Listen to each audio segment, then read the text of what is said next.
Hi, welcome to our podcast today. We're back in the studio, aka my little booth here. Welcome, Phoebe. We'll get into it in a second. So I'm Deirdre Mahon with MarkovML. MarkovML is an agentic AI platform purpose-built for go-to-market teams, specifically marketers. So what is data and AI got to do with it? That's the name of our podcast. It's for anyone who works with data in order to get better insights, to make decisions and take the right next steps. If you're doing marketing and even working as a sales human or an ops human, you've lots of data, no shortage. However, our data is spread out. It makes it harder to get clear answers. It's scattered across all our systems and apps. And if you're lucky, you have some dashboards. But here's the real question. What are you actually doing with the data? Are you learning? And most importantly, how are you using it to move the needle and drive revenue? So our goal on the podcast is to be informative, give you practical advice. We're seeking authentic stories and also the challenges that teams face. We'll celebrate our wins, no judgment, only learning. And so let's dive in. Our guest today is Phoebe Wang. Phoebe, Hello. can you tell our audience a little bit about yourself, your background, and how you got into marketing? Sure. I am Phoebe Wang, and I specialize in B2B SaaS marketing. It's one of those stories where growing up in the Bay Area, you think, yeah, tech, that's the way to go, right? So I studied business. I actually started out recruiting software engineers because I wasn't sure what I wanted to do. I'd done a recruiting internship in college. And I loved learning the software, didn't like the recruiting so much. I knew I had sort of that sales bone in my body, but didn't want to be the sales person. And so marketing seemed like a natural place to start. And so I'd thrown my hat into the startup uh, threw my hat into the ring and just kind of thought, okay, let's try this out. And it's a two-way street. Someone took a chance on me, and I found myself drinking from the fire hose, learning what startup world's about, learning uh, what SaaS products are, how to sell them, and then also learning software technology. And so that's been really fun for me. I'm a product marketer by way of content marketing. You and I have talked about that. We've written a blog about it.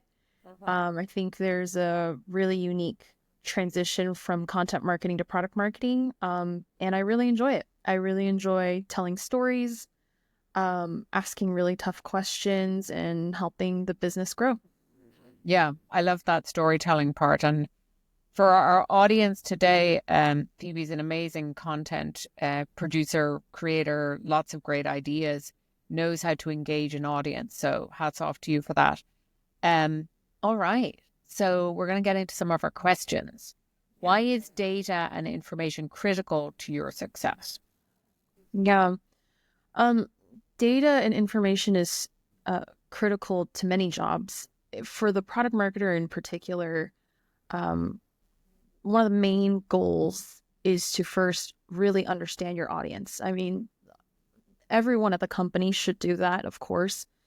For the product marketer, it's with the goal of being able to really illustrate that narrative so that you can build a story for your business. And then you can write into the story where your business fits in and why your business is important to this target audience.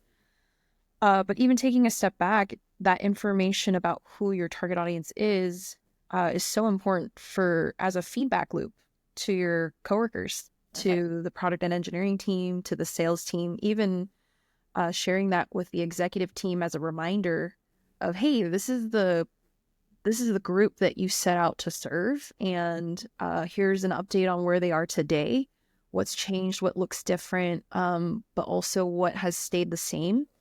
And I think that is motivational, but it's also highly educational so that everyone else can do an even better job. Yeah, love that. So, like a little bit of a linger on that. what part is the data serving you to get closer to your buyer and your audience? Yeah, the data, I mean, if I Or were to give you, info, yeah, like if give I me were a to give you summary. some Yeah. examples of that kind of information I'm looking for, I'm looking for who are they? Where do they come from? What does their role look like? Um, if you talk to my counterpart on the demand gen or growth side, they want to know job titles. I want to know job titles, but I also want to know job function. So what does that actually mean? Who are their coworkers? What gap do they fill in the go-to-market function if we're selling to marketers, or if they're a software engineer, where do they sit on the team? Are they a pod structure? What is their approach to software development? Are they an agile team, right? And so knowing all of these other contextual pieces helps kind of frame for me the environment that they're living every day. Okay. So that is super valuable because then I can really put myself in their shoes, or try to, or at least gives me a sense of what questions to ask when I'm able to be in front of them Yep. and have an interview. So it's all about being a really good journalist too, or investigator. You want to Yep. know what right questions to ask. Yep. Sleuthing as you go. Mhm. I always think about this, like if you're your younger company and you're early in your maturity and growth, um, you can internalize all these beliefs or hypotheses and start creating content and so on. You got to start somewhere. Mhm. But as soon as you actually engage with a real buyer, that's when sparks go off, and from their mouths to your ears, because they describe it in the way that's deep to them because they live it every day. And you need to like capitalize on that. I call it liquid gold. And Mhm. almost to the point where you can grab something that's soundbitey and stick it on your H1 homepage hero. Yeah, I Because love that that will you bring that resonate. up. Yeah. Yeah, I love that you bring that up because you and I have always talked about this. You have to have an opinion. I mean, you have to have a hypothesis. Otherwise, where did the business come from? What was the conception of this product? You obviously saw a need and had an idea to fill that need. Um, but I think also having a posture of humility and saying things can change, things Right. can evolve, even if that doesn't, mess with your hypothesis, it really informs it and helps you improve. And so, yeah, I appreciate what you said about always having an ear to an impulse on the market, um, and then being able to correct yourself.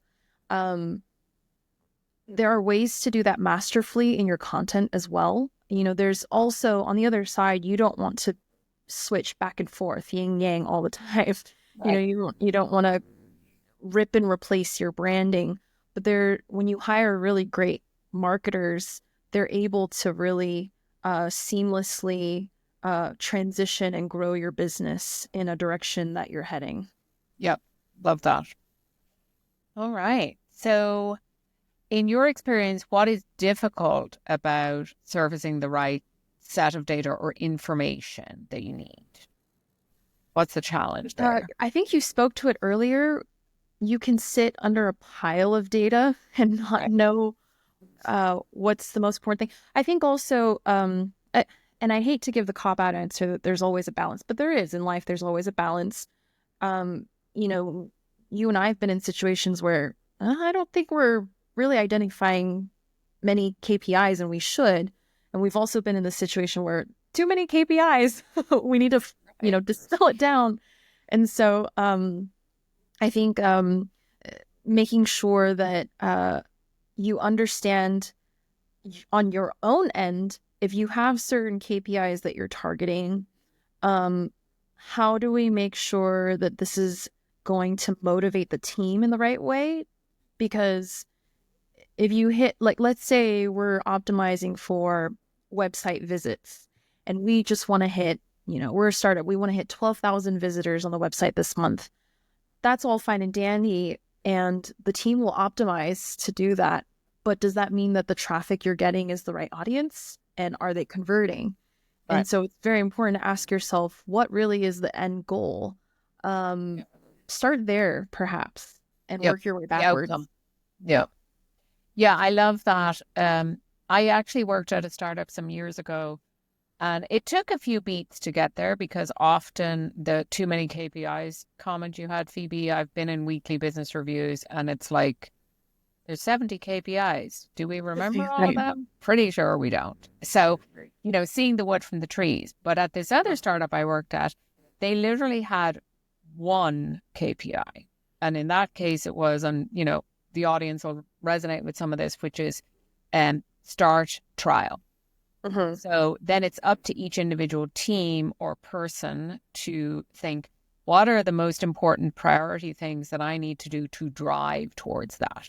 Mhm. Right. So Yeah. rather than the CEO or the management team dictating what their metrics are for each team, you're Mhm. actually giving some agency to the team to get creative on how do I meet that.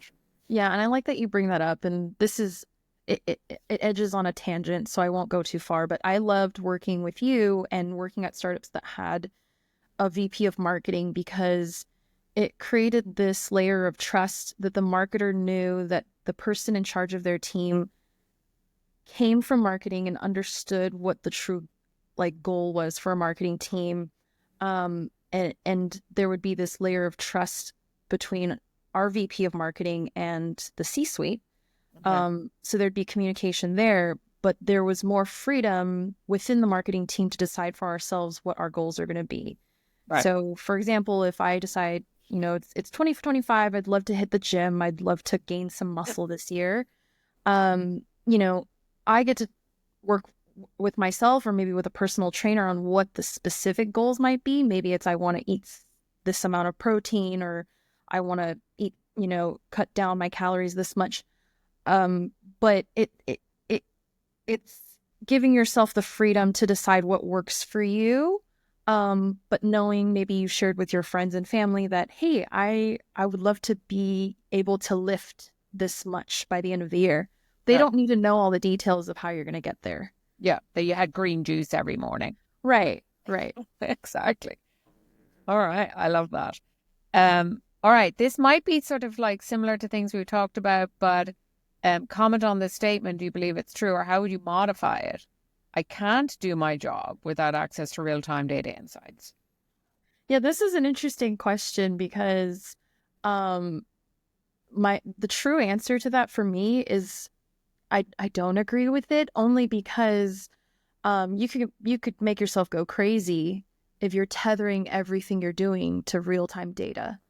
Yeah. And I think marketers might nod their head in agreement, because if you're going off of, well, how many ads, saw click-throughs today, and if you're going over, well, last week we had this many, visits on this ebook, but this week suddenly you're gonna kill yourself. Sorry, Yeah. I shouldn't say that, but you'll go mad, Right. because you'll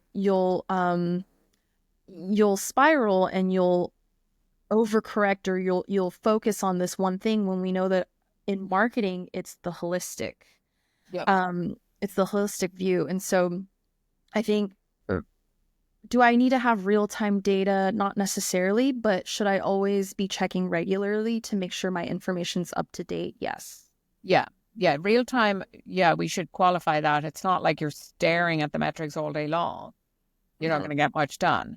And you can obsess over metrics. I get that. Yes. But if the data is reliable and up to date, then you can actually make the right decisions. But if your data is laggy, or if it takes this is my pet peeve. If it takes 2 weeks to get a report to even make a decision, forget about it, right? Yeah, you're already behind. If you're waiting on a data scientist team to give you some answers and reports that maybe you've got a data warehouse and you have to wait, that's not good, because if 2 weeks goes by, you're burning into the quarter and you're really impacting your ability to reach your goals overall. Right. Yeah. And maybe I'm just focusing on a specific type of real-time information. Yeah. But Yeah, that's fair. That's generally my approach. Yeah. So before we move to our AI topic, do you have any scary data stories that you'd like to share? Maybe in your past there was some experience that you lived. So I was thinking about this one, and actually, I think I've been through at least 2 complete website relaunches.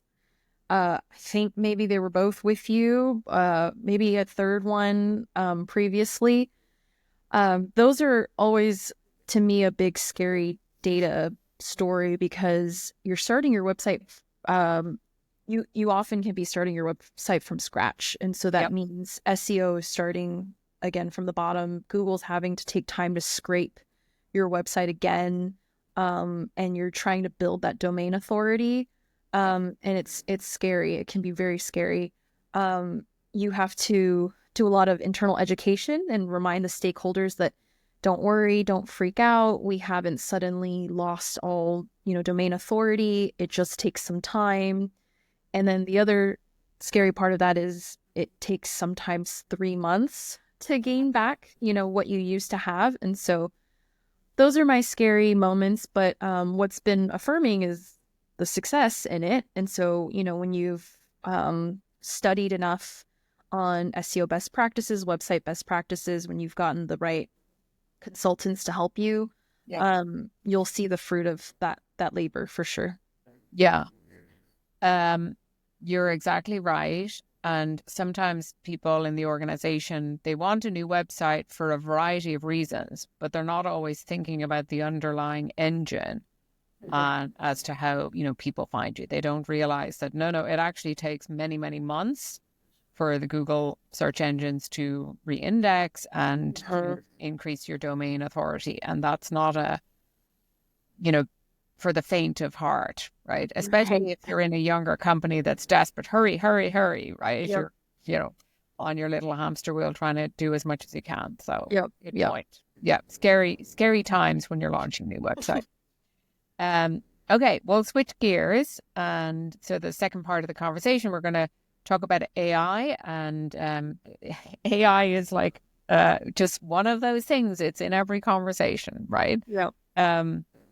So are you using AI today to help you and hopefully execute more efficiently? So talk a little bit about some of your experiences with AI technology. And I should comment that like LLMs and AI, agentic AI workflows are different things, but often I think as marketers, even it's so new, we mush everything together and we just label it AI. Right.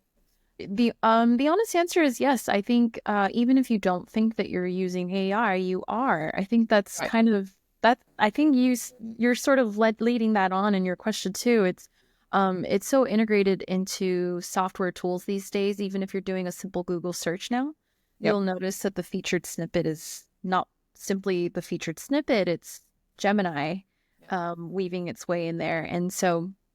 Yeah, I see it pop up a lot. I see it. I think I'd mentioned to you earlier. Even Siri is supposedly being augmented with Apple's new AI, and so you are seeing this kind of uptick in search results or queries, giving you sort of more meaningful responses or with more consideration, which is it's nice to see that happening. It's interesting, and hopefully it's spurring a lot of people on to ask even better questions and push those limits and continue to see the growth. Yeah, I love that. I was actually using Slack. I mean, a lot of people use Slack, right, to communicate. And I noticed that, it's forcing me to do an update. And lo and behold, AI is summarizing my thing in Slack now. That's the first time I experienced AI woven into existing run the business tools and apps that we have every day. Yeah. So what do you think is the hardest part of embracing AI technology for like a product marketer or a whole marketing team? Yeah. I think the thing that holds marketers back is, and this is sort of being really truthful here, is that they may be afraid that they'll be replaced by it. They're sort of proving that, oh yeah, I can get a lot of the job done. And I think yes, there is that kind of scary, oh, if I admit that it's doing things that I was doing prior, that it'll sort of justify, getting rid of my role.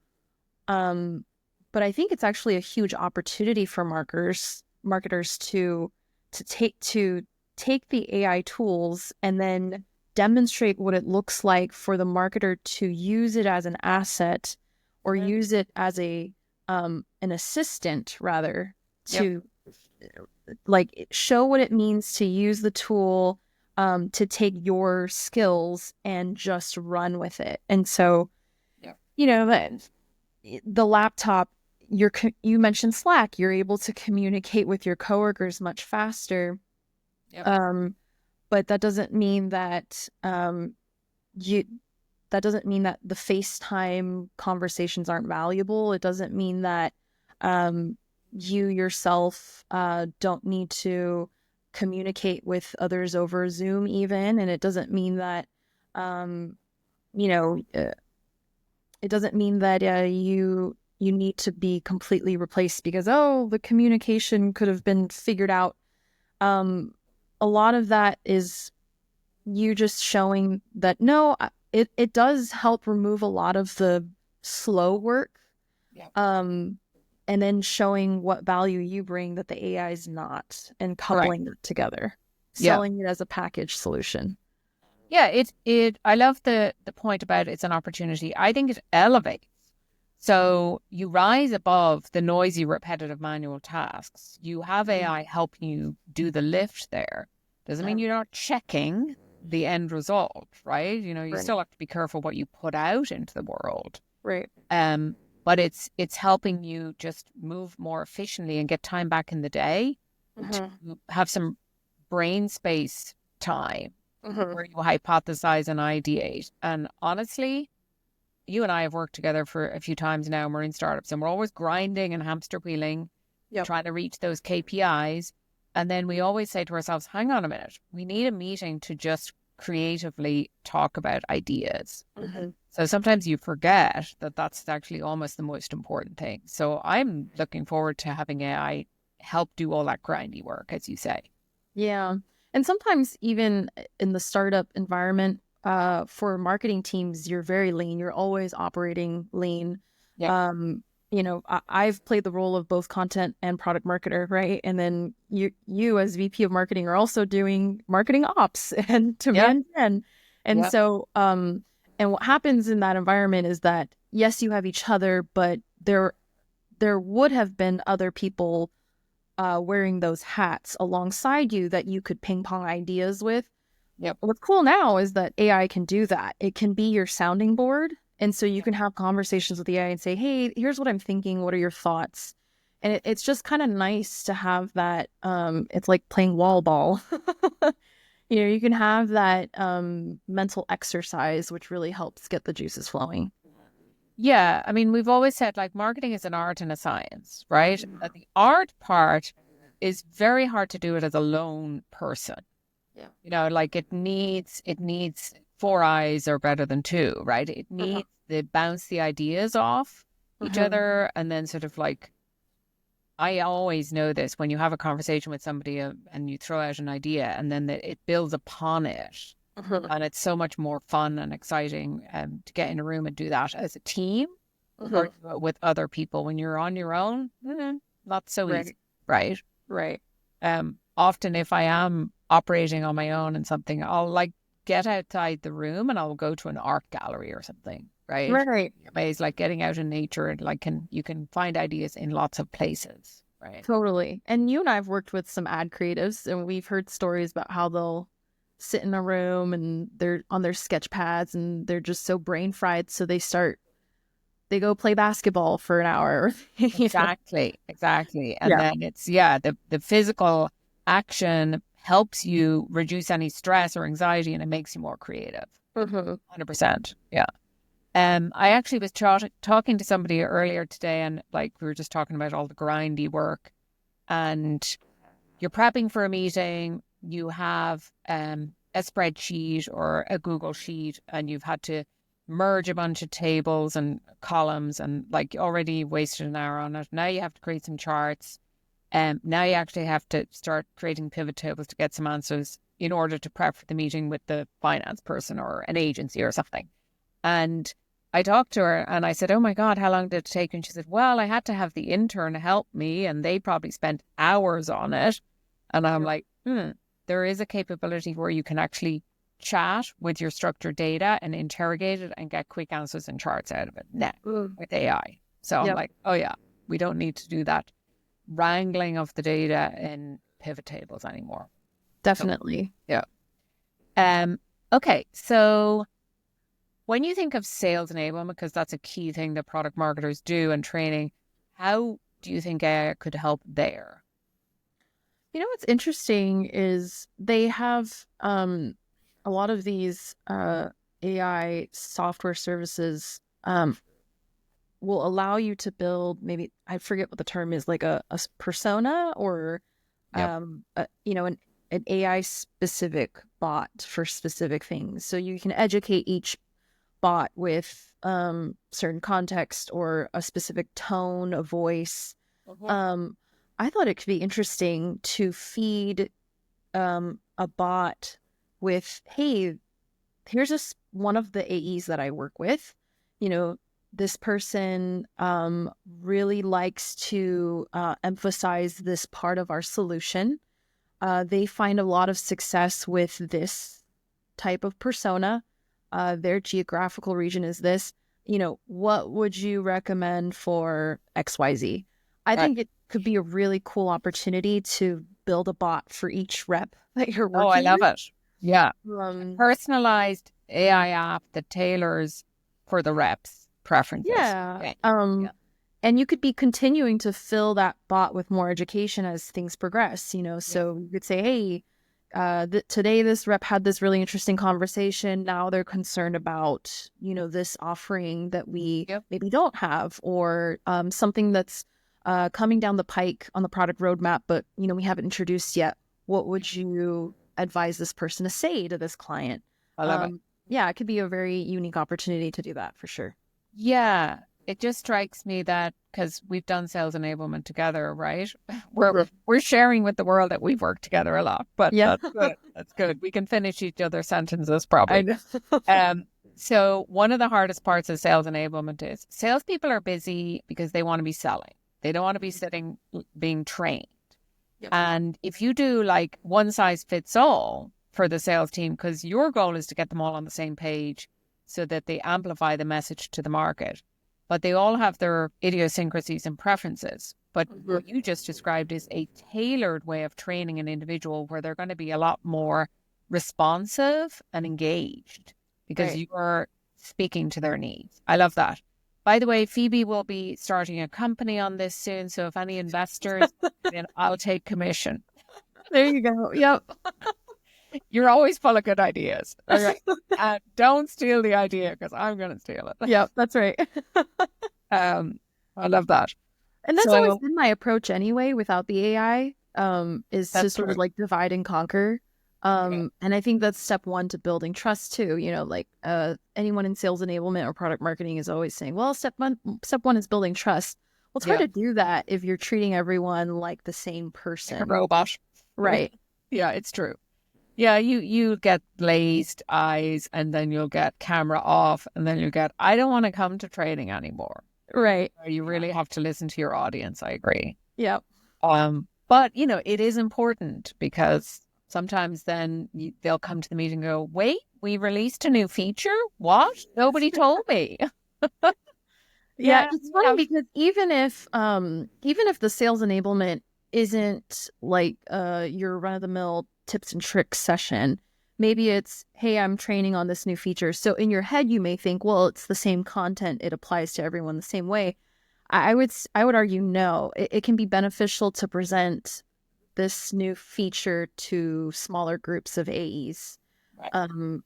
Maybe group them by region, maybe group them by tenure, who knows? But yeah, exactly. All right. I think we're coming towards the end. We got just a couple of more things. Like personally, what's your sentiment and feeling on AI?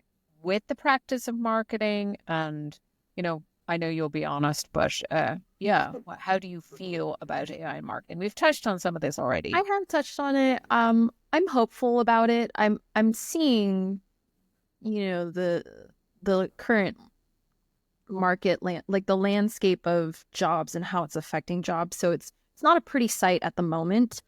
I'm hopeful though that marketing leaders and C-suite leaders will start to understand that with the help of AI, they can start hiring marketers more for what the marketers actually want to do. Yeah. Which is be involved in the strategy, share their opinions, share their really great ideas. I can say for myself as a product marketer, and I think I can say this because I've seen it shared on LinkedIn, Product Marketing Alliance and other product marketing groups is, oh, they just want me to make a deck pretty.